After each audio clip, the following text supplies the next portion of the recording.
बाबा जी और हुजूर जी की प्यारी सात संगत जी, राधा स्वामी जी, संगत जी। डेरे में एक सेवादार जो कि अच्छा भला था, एकदम स्वस्थ था, लेकिन अचानक उसकी आंखों की रोशनी चली गई। वो एकदम अंधा हो गया। जब बाबा जी से पूछा गया तो बाबा जी ने उसके अंधे होने का जो कारण बताया, वो सुनकर सबके होश उड़ गए। इस सेवादार ने इतनी घटिया हरकत, और वो भी डेरे के अंदर कर दी थी, कि आपको भी सुनकर गुस्सा आ जाएगा। आइए इस बात को सुनते हैं। संगत जी, आप सोच सकते हैं कि जो इंसान देख ही नहीं सकता, उसके लिए जीवन कितना मुश्किल हो जाता है। इस सेवादार ने कुछ ऐसी हरकत कर दी थी कि बाबा जी को उसको सही रास्ते पर लाने के लिए सख्ती बरतनी पड़ी थी। बाबा जी उस सेवादार पर इतने कठोर हो गए कि वह सच में अंधा हो गया। लेकिन हैरानी की बात यह है कि यह कोई और नहीं, बल्कि वही सेवादार खुद संगत के सामने खड़ा होकर अपनी पूरी आप बीती सुना रहा था। जिसके साथ यह हादसा हुआ, उसने बताया कि कैसे वह अंधा हुआ और क्यों हुआ। उसने कहा, अगर हम गुरु को जीवन में स्वीकार करने के बाद यह मान बैठे कि अब गुरु को हमारी कोई खबर नहीं, तो यह हमारी सबसे बड़ी भूल होगी। उसने बताया, मैं किसी सत्संगी परिवार में पैदा नहीं हुआ था, लेकिन एक करीबी दोस्त की वजह से मेरा डेरे आना जाना शुरू हुआ। वह खुद नामदान ले चुका था, और हर बार जब डेरे जाता तो मुझे साथ चलने के लिए ज़रूर कहता। मैं मना नहीं कर पाता, जैसे कोई अदृश्य शक्ति मुझे खींच रही हो। धीरे धीरे मेरा भी मन वहीं डेरे में लगने लगा, सेवा में रुचि बढ़ने लगी, और मैं भी एक नियमित सेवादार बन गया। सालों तक पूरी श्रद्धा और लगन से सेवा करता रहा, और फिर एक दिन बाबा जी की ऐसी कृपा हुई कि मैंने भी नामदान ले लिया। हमारे पूरे परिवार में सिर्फ मैं ही था जो इस मार्ग पर चला, और आज भी उसी राह पर हूं। लेकिन मैंने एक ऐसी हरकत कर दी थी जिसका मुझे बहुत बड़ा भुगतान करना पड़ा था, और सच में वह हरकत थी ही इतनी घटिया कि उसके लिए सिर्फ अंधा होना ही नहीं, बल्कि बाबा जी से मुझे और भी सख्त सज़ा मिलनी चाहिए थी। मेरे परिवार के बाकी सदस्य, चाहे माता पिता हों, मेरे भाई बहन हों या मेरी पत्नी, सबका झुकाव मंदिरों की तरफ था। वे नियमित रूप से मंदिर जाया करते थे, लेकिन उन्होंने कभी मुझे डेरे जाने से या सेवा करने से रोका नहीं। हमारी आर्थिक हालत तब भी बहुत साधारण थी। मेरे एक बेटा और एक बेटी हैं। उस समय उनकी शादी नहीं हुई थी जब मेरे साथ यह घटना घटी थी। उस समय मेरे दोनों बच्चे बहुत छोटे थे, लेकिन अब दोनों की शादी हो चुकी है। सत्संगी बनने के बाद भी मेरा मन अक्सर मुझ पर हावी हो जाता था। मैं पूरी कोशिश करता था कि उस पर नियंत्रण रखूं, लेकिन कभी कभी मैं उसकी चाल में फंस ही जाता। एक दिन मैं डेरे में सेवा में लगा हुआ था, और उसी दौरान मेरी नज़र लंगर घर के कोने में रखे ढेर सारे बर्तनों पर पड़ी। न जाने क्यों मेरे भीतर का लोभी मन जाग उठा। मेरे मन ने कहा, अगर कुछ प्लेटें और ग्लास बैग में रख भी लिए जाएं, तो किसे पता चलेगा। मेरा मन अंदर से बोल रहा था कि अगर एक बार में कुछ बर्तन भी उठा और उन्हें बाजार जाकर बेचा, तो मैं हर बार ऐसा ही किया करूंगा। फिर मुझे भला कुछ और काम करने की ज़रूरत ही नहीं पड़ेगी, और वैसे भी डेरे के पास कौन सी किसी चीज़ की कमी है। मेरा मन अंदर से मुझे भटका रहा था कि मैं चोरी की राह पकड़ लूं, और मैं भी मन की चाल में फंस गया। मैं जानता था कि डेरे में आते समय तो बैग की जांच होती है, लेकिन जाते समय नहीं, और मन ने तो जैसे मुझे अपने काबू में ही ले लिया था। मैं चुपचाप चारों तरफ नजरें घुमाकर बर्तनों को बैग में डालने लगा। जितने आ सकते थे उतने बर्तन मैंने बैग में भर लिए। फिर मैं अपने बैग के साथ डेरे से बाहर निकल गया, बिल्कुल बिना किसी रुकावट के। बड़े प्रेम से मैं डेरे के बाहर आ चुका था। बाहर निकलते ही एक अजीब सी खुशी ने मुझे घेर लिया। मन में विचार आने लगे, अगली बार और भी बर्तन ले जाऊंगा। ये प्लान तो कामयाब हो गया। मैं मन ही मन बहुत खुश हो रहा था। मैं डेरे के बाहर एक बस में बैठने के लिए आगे बढ़ा। मेरे शहर जाने वाली बस मेरे सामने ही पार्किंग में खड़ी थी। मैं धीरे धीरे बस की ओर बढ़ा। जैसे ही मैंने पहला कदम बस के अंदर रखा, चारों तरफ ग्रुप अंधेरा छा गया। मुझे दिखना बंद हो गया। मैं चौंक गया। ये क्या हुआ? बस से कदम बाहर निकाला तो सब साफ साफ दिखने लगा। हैरानी में दोबारा बस में चढ़ा, लेकिन फिर वही आंखों के सामने सिर्फ अंधेरा छा गया। अब मैं घबरा गया था। मैंने सोचा, शायद इस बस में ही कुछ गड़बड़ है। पास खड़े लोगों से पूछा कि क्या उन्हें भी ऐसा कुछ महसूस हो रहा है, लेकिन सभी मुझे अजीब नजरों से देखने लगे और कहने लगे, भाई साहब, आपका दिमाग तो ठीक है ना, आप कैसी बातें कर रहे हैं? बस में चढ़ने से भला कोई अंधा होता है क्या? यहाँ सब कुछ तो ठीक है। मैं उन्हें कैसे समझाता कि मेरे साथ जो हो रहा है वो सच है। मैं तो खुद ही समझ नहीं पा रहा था। बस अब रवाना होने वाली थी, लेकिन मैंने तय किया कि इस बस में नहीं जाऊंगा। कुछ देर में एक और बस आ गई। मैं उसमें चढ़ा, लेकिन वही अनुभव दोबारा। जैसे ही बस में कदम रखा, आंखों के आगे फिर अंधेरा छा गया। अब तो मेरी हालत खराब हो चुकी थी। समझ नहीं आ रहा था कि घर कैसे जाओ। फिर मैंने सोचा कि मैं कोई ऑटो या कोई दूसरा साधन ले लेता हूं। मैंने देखा एक ऑटो वाला सवारियों को भर रहा था। मैं भी उस ऑटो में बैठ गया, और ऑटो में बैठते ही मेरे साथ फिर से वही हुआ। मेरी आंखों की रोशनी चली गई। मैं डर के मारे ऑटो से भी उतर गया, एक किनारे पर जमीन पर बैठ गया और बैग को साथ में रख लिया। और मैं सोचने लगा कि आखिर यह सब हो क्या रहा है। मेरा दिमाग खराब होने लगा। मुझे समझ ही नहीं आ रहा था कि मैं क्या करूं। इसी बीच एक और बस मेरे सामने आकर रुकी और मेरे दिमाग ने काम करना बंद कर दिया। मैं फटाफट उस बस में चढ़ गया, लेकिन इस बार मेरी आंखों की रोशनी नहीं गई थी। यह देखकर मैं खुश हो गया, लेकिन तभी मुझे याद आया कि बर्तनों से भरा बैग तो नीचे रह गया है। मैं बस से उतरा और अपने बैग उठाकर फिर से बस में बैठ गया, लेकिन इस बार मैं फिर से अंधा हो गया था। और अब मैं समझ गया था, यह सब इस बैग की वजह से हो रहा है। हर बार जब मैं बर्तनों से भरा बैग यहां से ले जाने की कोशिश करता, मेरी आंखों के सामने अंधेरा छा जाता। जैसे ही बस से उतरता, रोशनी वापस लौटा थी। अब घर लौटने का ख्याल छोड़कर मैं सीधे डेरे के अंदर जाने लगा, लेकिन तभी दिमाग में एक डरावना ख्याल आया। अगर अब मैं अंदर गया तो गेट पर तलाशी होगी और सेवा में लगे सेवादार पहचान लेंगे कि ये सारे बर्तन तो डेरे के हैं, और वो लोग मुझे पकड़ लेंगे। मेरी कितनी बदनामी होगी। मैं बुरी तरह फंस चुका था। ना तो मैं घर लौट सकता था, ना ही डेरे में जा सकता था। समझ नहीं आ रहा था कि क्या करूं। मैं एक साइड पर होकर एक बेंच पर बैठ गया और बाबा जी से माफी मांगने लगा। मैंने मन ही मन बाबा जी से कहा, हे सच्चे पातशाह, मुझसे बहुत बड़ी गलती हो गई है। आप मुझे जितनी सजा दो उतनी कम है, लेकिन मैं बहुत पछता रहा हूं। आप मेरी मदद करो, किसी तरह इन बर्तनों को उनकी सही जगह पहुंचा दो। मैं फूट फूट कर मन ही मन अरदास करता रहा और वहीं एक किनारे बैठ गया। थोड़ी देर बाद एक अजनबी मेरे पास आया। उसके हाथ में भी एक बैग था, बिल्कुल वैसा ही जैसा मेरा बैग था। वह बोला, वीर जी, लगता है आप गलती से मेरा बैग ले आए और मैं आपका बैग उठा लाया हूं। इतना कहकर उसने मेरे हाथ से बर्तन वाला बैग लिया और अपना बैग मुझे पकड़ा दिया। मैं उससे कुछ पूछता कि इससे पहले वह बर्तन वाला बैग लेकर संगत की भीड़ में गायब हो गया। मैं उसको ढूंढता रहा, लेकिन वो नहीं मिला। मैं हक्का बक्का रह गया। चारों तरफ नजर दौड़ाई, भीड़ में उसे ढूंढा, लेकिन वो कहीं दिखाई नहीं दिया। तभी मेरे दिल में यह भाव जागा, ये कोई आम इंसान नहीं था। बाबा जी ने मेरी अरदास सुन ली थी और किसी को मेरी मदद करने भेजा था। मेरे सद्गुरु कितने दयालु हैं। मैंने उनके घर से ऐसा नीच काम किया और फिर भी सद्गुरु ने मेरी मदद की। मैं पछता रहा था और रो रहा था।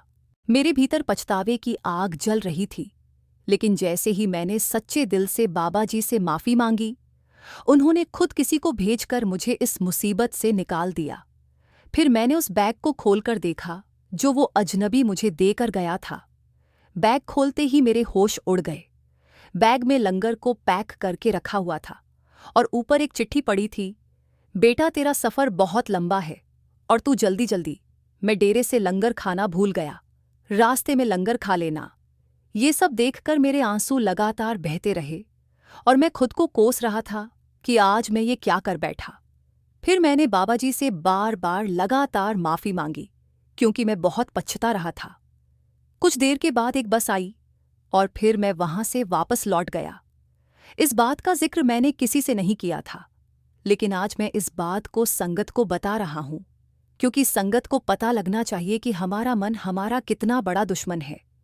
ये हमसे कैसे गलत काम करवा देता है और हम भी खुशी खुशी गलत काम कर देते हैं। संगत जी, बिल्कुल सच बात है।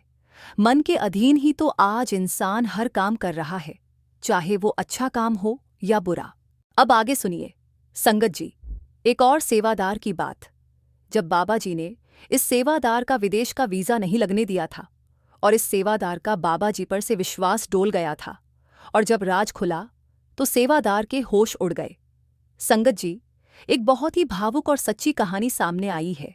ये एक ऐसे पिता की बात है जो खुद डेरे में सेवा किया करते थे। उन्होंने अपने बेटे को विदेश भेजने का सपना देखा। यह वो सपना है जो आजकल हर दूसरे भारतीय माँ बाप का बन चुका है। उन्होंने 5-6 बार अमेरिका के लिए वीज़ा अप्लाई करवाया, लेकिन हर बार रिजेक्ट हो गया। बार बार की असफलता ने उस पिता को भीतर से तोड़ दिया। उनकी आस टूट गई, और दुख की बात यह है कि उनका विश्वास भी बाबा जी पर से डगमगा गया, क्योंकि उसको लगता था कि बाबा जी उसके बेटे का वीज़ा जानबूझकर नहीं लगने दे रहे। आइए संगत जी, इस घटना को विस्तार से सुनते हैं। ये घटना पंजाब के लुधियाना की है, एक सत्संगी परिवार की, जो कभी बड़ी श्रद्धा से डेरा सेवा के लिए जाया करता था। लेकिन हालात ऐसे बने कि उनका मन पूरी तरह खिन्न हो गया। लुधियाना की जिस कॉलोनी में यह सेवादार परिवार रहता था, वहां तो शायद ही कोई घर ऐसा था जिसका कोई सदस्य विदेश में ना हो। इससे प्रेरित होकर इस पिता ने भी अपने बेटे को 12वीं के बाद आगे की पढ़ाई के लिए अमेरिका भेजने का मन बना लिया। एक एजेंट से संपर्क किया, कागजात तैयार करवाए और फीस वगैरह भी जमा कर दी।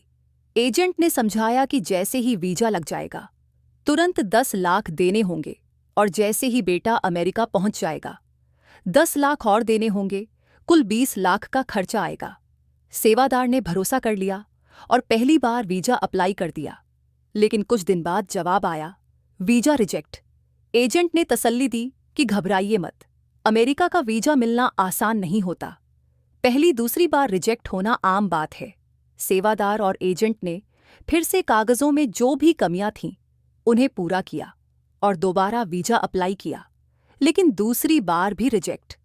तीसरी बार फिर उम्मीद बांधी गई, पर वही नतीजा। चौथी बार जब फिर वीजा नहीं लगा तो सेवादार साहब टूट गए।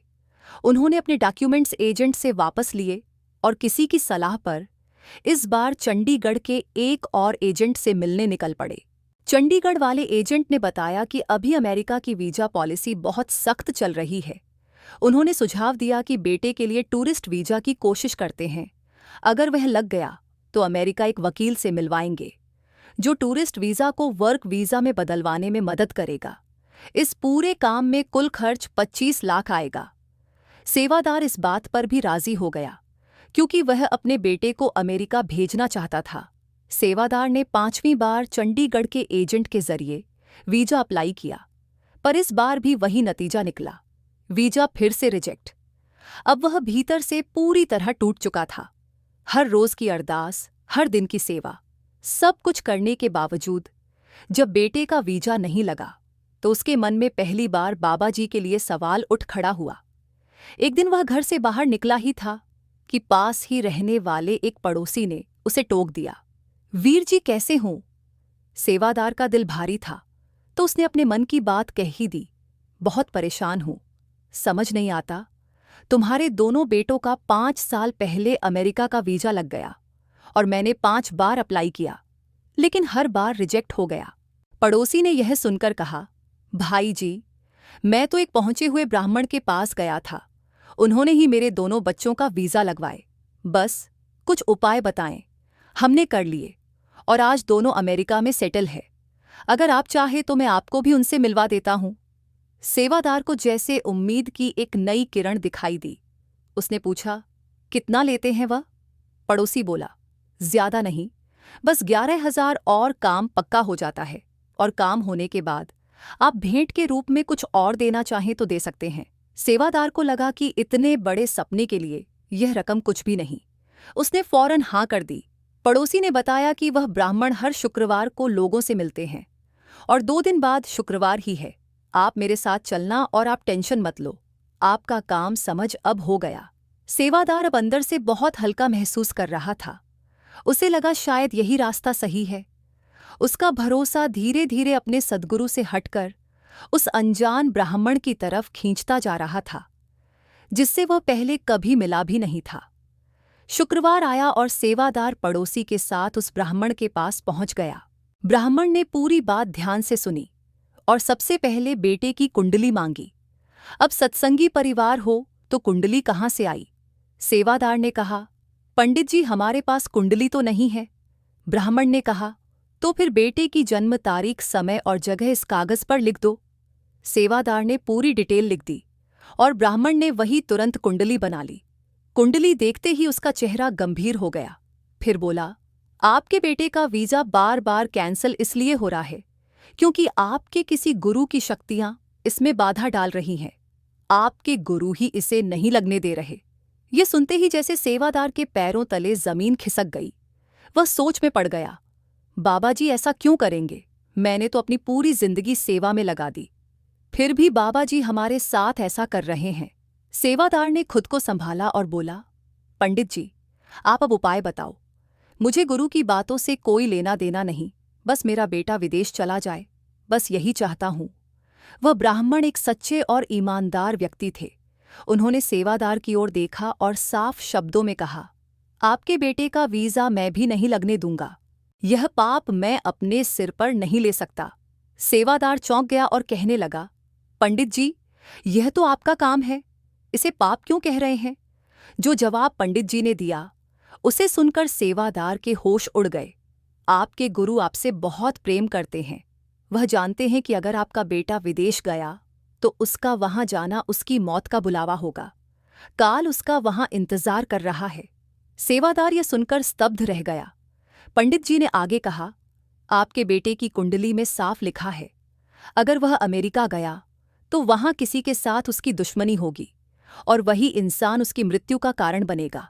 6 महीने के भीतर ही काल उसे निगल जाएगा। इसीलिए आपके गुरु बार बार उसका अमेरिका का वीजा लगने नहीं दे रहे थे और आप अपने गुरु पर ही शक करने लगे। सेवादार की आंखें फटी रह गईं। उसने कांपते हुए कहा, पंडित जी आप कैसी बातें कर रहे हैं? पंडित जी ने गंभीर स्वर में उत्तर दिया, मैं अपनी तरफ से कुछ नहीं कह रहा, मैं तो वही बता रहा हूं जो उसकी कुंडली में लिखा है। मुझे पैसों का कोई लालच नहीं, मैं पैसे के लिए किसी की जिंदगी से नहीं खेल सकता। मैं उपाय बताकर आपके बेटे को अमेरिका भेज दूंगा, लेकिन 6 महीने बाद आपका बेटा नहीं बचेगा। अब आप ही बताओ कि आपको बेटे की जिंदगी चाहिए या उसको विदेश भेजने का सपना पूरा करना है? आगे ब्राह्मण ने कहा, लेकिन आपके गुरुजी बहुत ज्यादा ताकतवर हैं, क्योंकि वो तो बिना कुंडली देखे ही यह सब जानते थे और उनकी ताकत का अंदाजा आप यहां से भी लगा सकते हैं कि उन्होंने अपनी शक्ति से वीजा बार बार कैंसल करवा दिया। अगर आपका बेटा 6 महीने पहले विदेश चला जाता तो आज वो इस दुनिया में नहीं होता। ये सुनते ही सेवादार के भीतर एक तूफान सा उठ खड़ा हुआ। उसकी आंखों से आंसू बहने लगे। उसे समझ आ गया कि बाबाजी सच में मालिक का रूप है। बाबाजी वो चीज भी देख लेते हैं जो हमारी आंखें नहीं देख पाती। सेवादार ने कांपते हाथों से पंडित जी को धन्यवाद कहा और अपने पड़ोसी के साथ घर लौट आया। जब उसने पूरी बात अपने परिवार को बताई तो उसकी पत्नी की आंखें भी भर आईं। उसने कहा, हमें कभी भी अपने गुरु पर शक नहीं करना चाहिए। जब कोई काम नहीं बनता तो समझ लेना चाहिए कि बाबाजी कोई अनहोनी टाल रहे हैं। उनका हर फैसला हमारे भले के लिए ही होता है। संगत जी, यह तो बिल्कुल सच है कि मालिक जो करते हैं वह हमारी भलाई के लिए ही करते हैं, लेकिन हमारा दायरा बहुत छोटा है, इसलिए हम मालिक की करनी पर ही शक कर बैठ जाते हैं। तो साध संगत जी, इसी के साथ आपसे इजाजत लेते हैं। एक प्यारा सा कमेंट करके हमारे चैनल को सब्सक्राइब करना मत भूलें और वीडियो को ज्यादा से ज्यादा शेयर करें। राधा स्वामी जी